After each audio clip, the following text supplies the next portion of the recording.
today is about emotional independence. So the opposite of codependency, and challenging the idea that we need that one person, the Disney idea, the one person that can complete us, right? And make us feel whole, worthy, and complete. But we're going to challenge that, because as beautiful and romantic as that sounds, it's also implying, it's also disempowering, because it's saying, I need someone else in order to feel good, worthy, whole, complete, happy. So for those of you that are like still on some level clinging to the idea that no, I really want to believe there's that one person who can make me feel special, loved, worthy, whole, complete. You're still clinging on, you kind of don't want to let that go. Well, what's the implications of that? Is that you always need that person around, not even just around, 100% of the time around, to make you feel that way.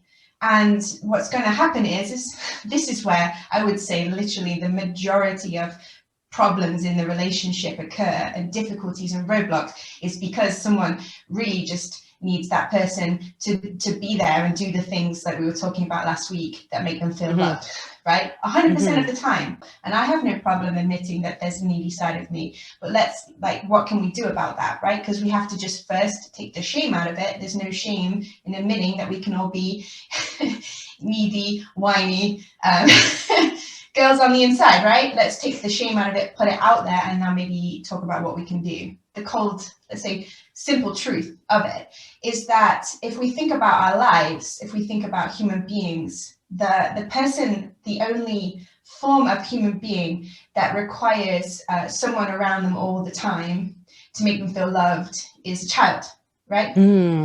So the first thing that we need to accept is, before labeling, before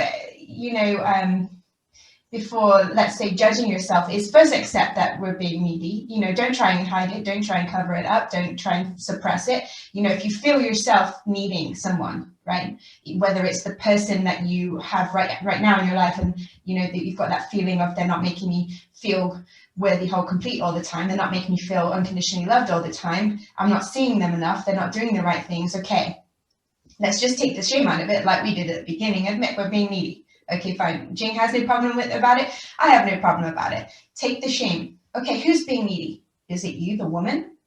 No, it's the child in you. Okay, and it's not now. Before we go there, we're not now going to say, right, let's just blame the parents. They didn't give me enough unconditional love, because from the moment you start to detach from your parent, if you look at it, it's not very clear cut, right? You get to, like, you're a baby, you need to be held all the time. And then after that, you start walking and becoming independent. There's no clear-cut time when someone says, right, you need to now self-source and be independent. So it's tricky, right? There's there's no parent that has the ability or the capability or even the emotional availability to give you what you need all the time. But what needs to actually happen is when you're hit adulthood, to be a functioning adult, is you realize that you should self-source this, right? You become an adult, you become a parent, the ability to be a parent, to give that love, not only to yourself, but to someone else. So whenever you feel neediness, you recognize this is simply the child in you that is feeling needy, okay? So what do we do, right? If you notice these feelings, just stop looking, like Jing was talking about, on the outside for people or whatever to make you feel whole. Actually, you're supposed to give that to yourself. And this is probably the most difficult. This was a really tough lesson, because trust me, I just, like, maybe people listening this is like, no, Disney's told me that there's that one person that makes me feel whole, special, and complete, takes me off to the castle, makes me feel wonderful, changes my life forever, gives me everything that I need and all this unconditional love. And there's birds singing and everything. All really wonderful. And this is not the case.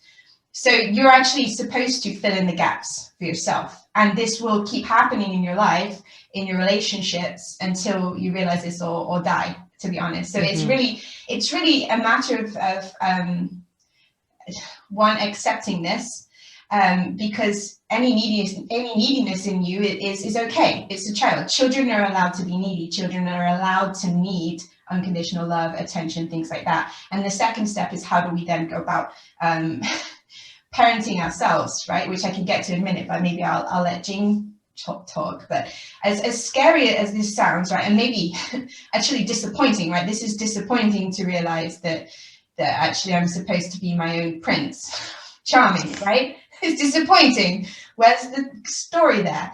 Well, is it disappointing or is it empowering? It's empowering. Right.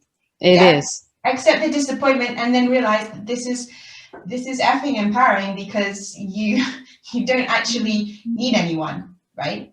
Because no one, even your parents, couldn't be there all the time. No one's going to be able to be there all the time, but you can be there for yourself 100% of the time. But let's say the inner child work that I'm dealing with right now, the big sort of the needy feeling that I have. I noticed that, like, no matter how many people, because I'm going through a lot of changes in my life right now, a lot of people have reached out, for support and comfort. And no matter how many people say that they're here for me, right? Why do I still feel like I'm alone, right? Okay, so what's going on there? There's a child inside of me that feels alone. Okay, and what I've been trying to do to deal with that before is I've recognized the needy feeling of wanting to have someone there all the time, making me feel not alone, making me feel secure, right? I've recognized it. So what do I do next? Well, okay, what I was trying to do before, and it wasn't working very well, to deal with the inner child and to work on the inner child, was say, don't be stupid, you're not alone. And then maybe more kindly, you're not alone, it's okay, you're not really alone, it's okay, you're surrounded, you're loved, whatever. Okay, and this also wasn't working. Why wasn't it working? Well, basically what I'm telling to the child is that you're not justified in your emotion right now. You shouldn't feel alone. There's no reason for you to feel alone. Don't feel what you're feeling. And that's how we start to work on this. And if we think about, what does a child really need? It's easy for me to think about this because I have a son. If my son comes to me and he's upset because something's happened in his class, then or at school, or he's hurt himself, what does he need from me right then at that moment? Does he need me to say, you shouldn't feel how you're feeling, because I've tried that. It's not worked, it's not comforted him. I say, oh, it's going to be okay. Oh, they like you if it's someone in the class, or they like you really, or they're just silly. Again, none of that really hits home. That what really hits home is, I'm here. I get it. That sounds like it must feel terrible for you. You must feel terrible. I can totally see you and hear you and appreciate how terrible you're feeling right now. Let me give you a big hug. It's okay to feel like that. Let's just get that out of the way and not try and tell him how to feel, how to behave, because this is really, I think what I want to say, like, this is the mistake, because we all do it as parents, is to try to, because we don't like to see our child crying, right? It's painful. We want to immediately stop that. And, the general trend is like, you stop feeling how you're feeling, because it hurts. I can't handle it. It upsets me. So yeah, it's going to be fine. But actually what is needed is to meet the child there, right? For me, I finally started to see progress when I sat down with a little girl. I was like, yeah, this sucks. This feels really lonely. I'm so sorry that you feel this way, but I can totally appreciate how lonely you feel right now. And then finally, actually didn't feel alone anymore, because someone had met her in it and actually sat down with her and been like, yeah, this is lonely. I get it.